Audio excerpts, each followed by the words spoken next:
but I gotta ask you about Kamala Harris. How you feel about her? She's a piece of shit. I was in California. She lacked professional competence, and she worked on it by hiking up her hemline when she needed influence rather than researching.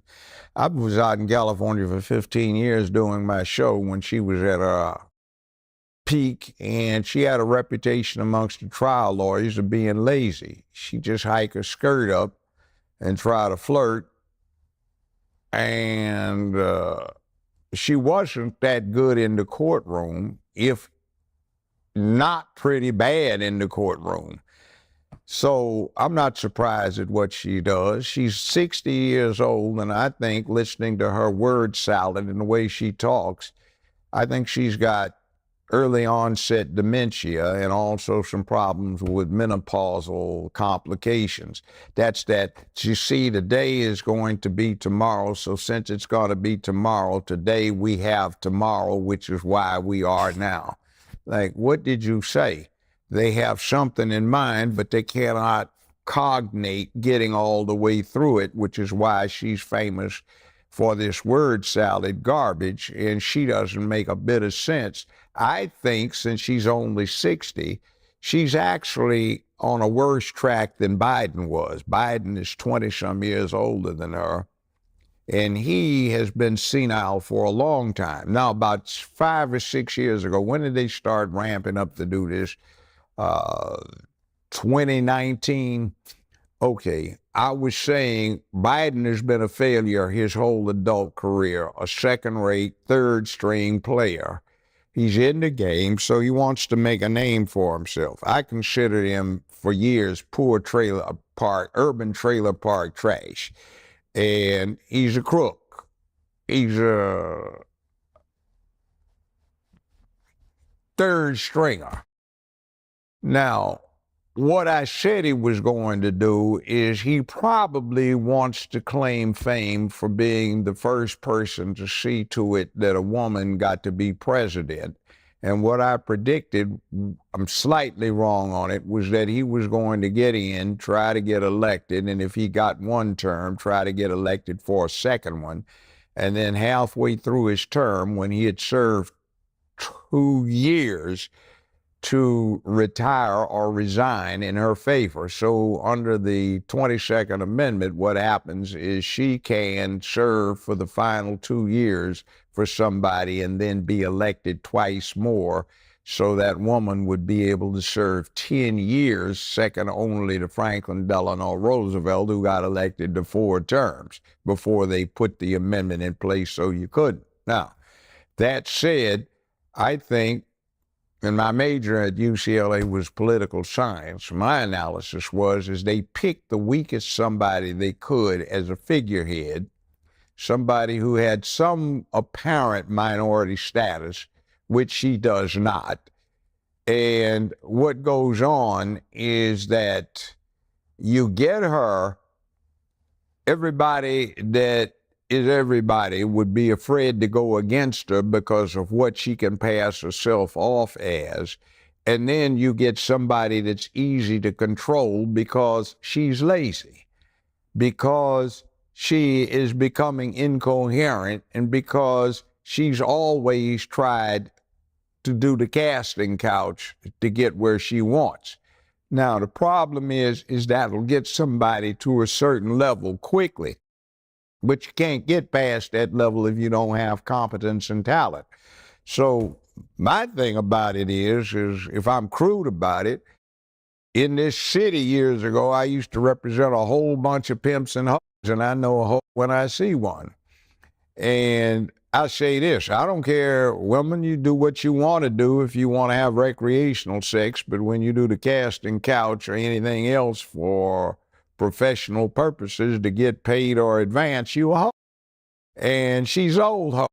And the problem is what is she supposed to do? Somebody, one of her sycophant slaves comes up and unwraps her in a carpet naked at Putin's feet, and he says, oh yeah, I'm Julius Caesar. He said, no, I got better stuff here already. Plus, I don't want you anyway, you old woman. Get on up, you know. Or Xi Jinping, is he supposed to be impressed? she's doing word salad. Well, we're here today because China and the U.S. are here today, and that's why we have to agree on what we're doing here today. Like, fool, what did you just say? Did you say anything? And I've never seen such a salacious mess as I've seen out of her.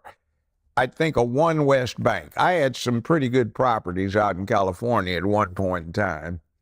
And I know I had 3 neighbors who had good properties. It was in a place called Ojai, California. And they got caught up about 15, 16 years ago, like a lot of people did, in that mortgage bundling scam stuff that was going on. And there was a bank called One West Bank responsible for it, which was owned by George Soros. The Mnuchin that you have out of the Obama administration was Mnuchin, who was the CEO of One West Bank. Well, there were approximately 1,200 counts of indictments returned against Mnuchin and One West Bank in various counties in California. Well, Mnuchin and Soros financed and arranged and sponsored Kamala to run for Attorney General of California. They got her elected. She got in, and using the authority she had, she promptly consolidated all 5,200 counts and dismissed them. And a couple of weeks later, Soros sold One West Bank for $4.2 billion. So after that, they got together and got her financed and got everything organized and made the connections for her, and she got elected to U.S. Senator. Willie Brown made the initial contacts and arrangements so she could get elected as district attorney for San Francisco. She didn't do a very good job. She had a reputation for giving out the stiffest sentences in the United States of America for simple possession of marijuana in San Francisco, for God's sakes. But it was only to young black men. She's not a parent, never had any children, but she went off on this campaign to lock parents up, some of whom actually were shown to have dropped their children off at the school, but they played hooky, so she was putting them in jail. I know my in-laws, now late in-laws, because they're dead, and their fine daughter that I was married to, we were divorced. She got a whole lot of money, but anyway, out of me. What wound up happening was there was a liquor store they like to patronize on the way home, and it was a good liquor store, but it got held up a lot, so Kamala's solution was not go get the crooks, but close down the liquor store so nobody would be troubled by it. See, that kind of philosophy, or you've got a serial killer who's got 6 victims, and the families are writing protest letters to her, not hurry up and do something, not why you giving the guy such a light deal, is why don't you let this man plead guilty to life without parole instead of delaying it for 7 years, trying to make political hay out of it. I was caught up in a thing where this woman who was supposed to be a financial specialist wound up embezzling a lot, $1.5 million from me, about $15 million from some other black celebrities. And most of it was in the San Francisco area, not L.A. where I was. She consolidated the cases up there in San Francisco, took 5 years to resolve it, let her plead out not the $15 million of embezzlement, but $35,000. The sentence was 5 years in the penitentiary, 4.5 years suspended, 5 years probation. The woman wound up sitting on a bench outside Sybil Branch, which is the women's detention facility in L.A. County, for 5.5 hours. That's all the time she served, made no restitution. And la-di-da, I'm through with it now, I don't care, on her behalf. Like, where's our money? What did you do here? You didn't even consult with us. You did this on a surprise basis. That's $15 million gone. What happened? It's the kind of thing she would do, see. So it's like, that was not a good professional performance. And then she was everybody's favorite Hindu Indian prosecutor and attorney general and senator, and now she becomes black. But, I met her daddy, fine gentleman, Professor Harris. And the problem with her being black is Professor Harris says he's Caucasian, mixed Irish and Hindu. He doesn't have any black ancestors, but his Irish ancestors owned a lot of slaves in Jamaica and had them to work on plantation. So if mama is on the birth certificate listed as a Caucasian, daddy says he's a Caucasian Hindu and has no black ancestors, how did she get to be black? Now, a little side story. When I had my show, let's say this has been 26 years ago, I had two beautiful women that I thought were sisters on the show. And they laughed one time when we all went to a happy hour and said, "You think we're black, don't you?" "Yeah, aren't you?" "No, we're Hindu." One of them said, "My mother's a Hindu Brahmin caste. My father was Hindu warrior caste. He took an oath to the family to protect her. They fell in love, eloped, and now we got a death warrant on us. We can't go back to India." So, yeah, and then they gave me two books. The guys were Hindu, and they were very dark, but they cut their hair off close, grew beards, and started dressing and acting black, and they got financial aid. One of them, I think, went through medical school that way, masquerading for being black. Somebody else did it, so she went to Howard. And by the way, she told one big lie when she was talking about she got bust because of something Biden did when she was running against him.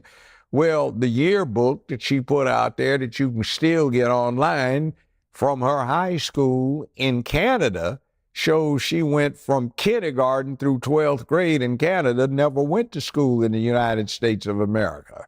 She was born, by the way, in the same hospital that my ex-wife was born in, the same 12-month period, and my late mother-in-law was in fact a pediatric nurse in that hospital when Kamala was born. And the birth certificate that she has is interesting because the confusion comes from a mistake.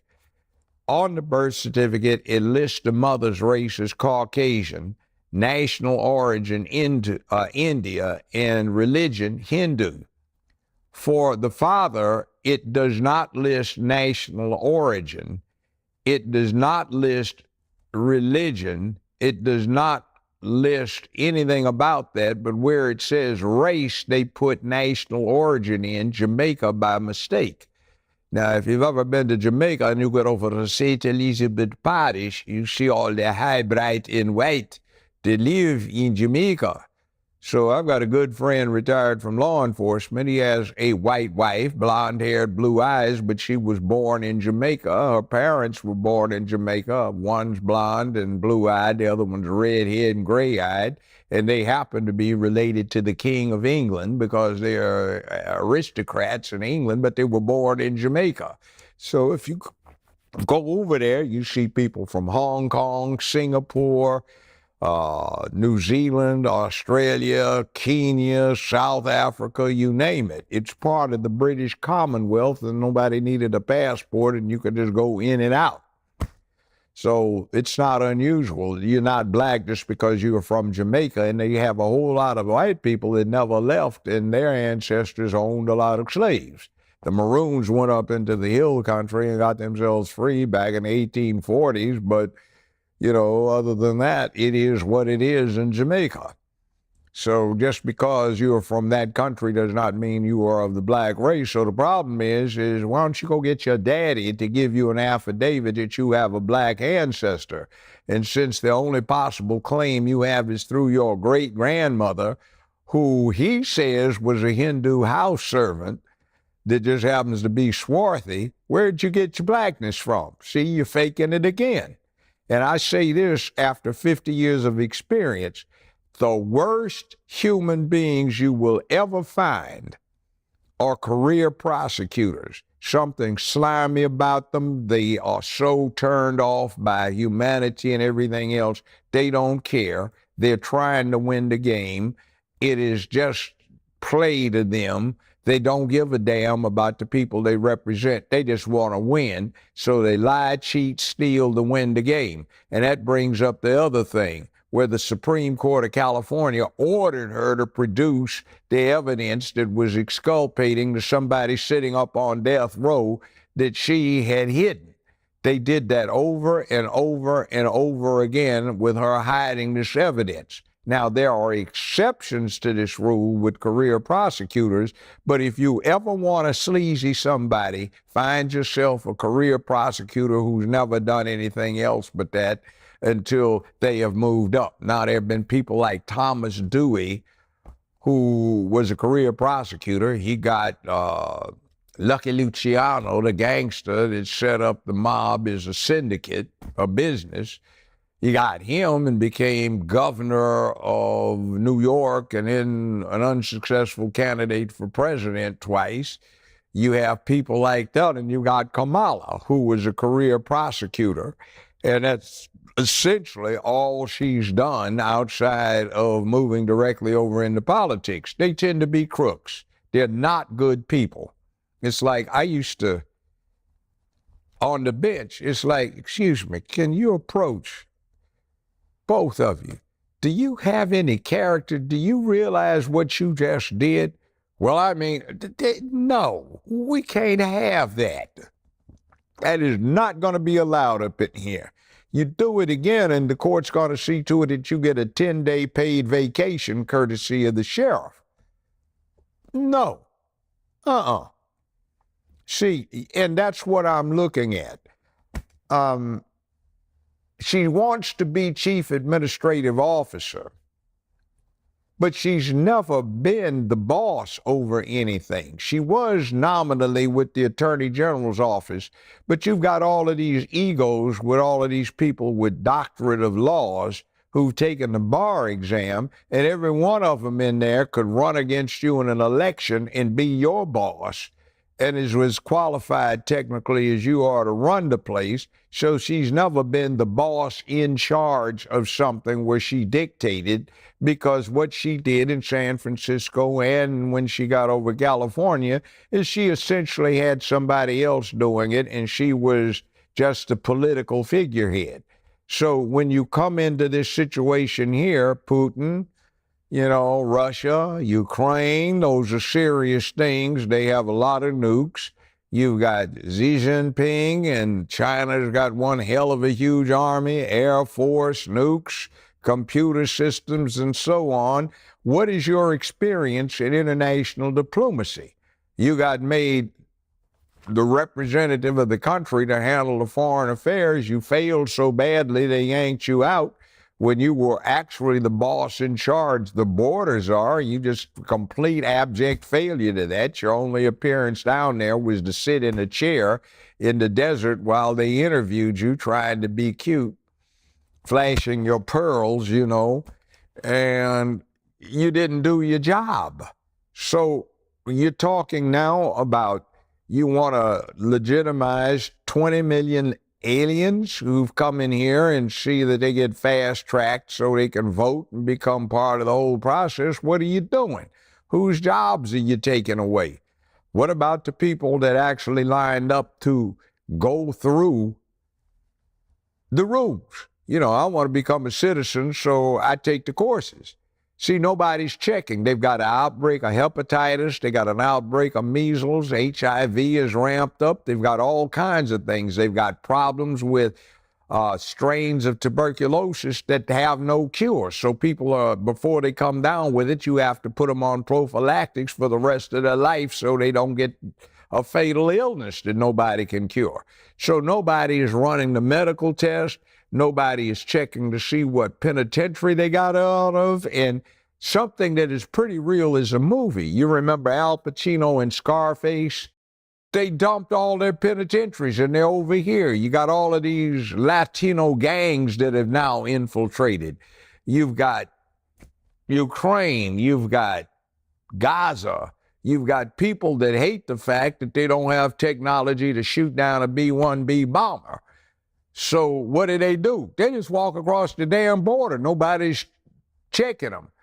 somebody is giving them free transportation without even vetting their luggage. And in the luggage, they have military-grade explosives, which over the last several years, I'm sure they put in various building structures, hospitals, subways, and everything else. And on command, they flip the switch, and 911 looks like a Boy Scout meeting. So what are you going to do about these things? Nobody's checking. You have a situation right now that has to be taken into context. Just about every major seaport is using these container removal cranes, these giant gantry cranes. They're made in the People's Republic of China. Nobody checked them, and now they went back and did, and there seem to be some things built into them that they can't remove. Don't know what the function is, but they appear to be communication devices. What the hell are those? You know, so you want to shoot down a B-1 bomber 56 miles from the southern border point where there is a huge illegal crossing. There is a U.S. Air Force base where 24 B-1 bombers stage out of. You can just surround a damn base with some RPGs and take a few of them out. We don't have but 24 of them that are operational, and some other was in long-term storage because we can't afford to operate the damn things. What are you supposed to do? That was your job. Did you do it? Did you handle it? No. So, you know, they've got this thing where sometimes they promote people up. You know, you fail at a job, but you got a rep, so they can't get rid of you, so they promote you. Like, for example, Halsey, Admiral Halsey. Bull Halsey, always charged off, was aggressive. Great in World War I, World War II, the first part of it. But there was a thing in the Philippines, well, not Philippines, Leyte Gulf. It was a disaster. The Japanese laid a decoy force out. He fell for the trap, took off with all of the warships, left the beaches totally unguarded, told nobody, and he should have been court-martialed. But because of his fame, they couldn't, so they wound up promoting him to 5-star admiral instead of court-martialing him and canceling him.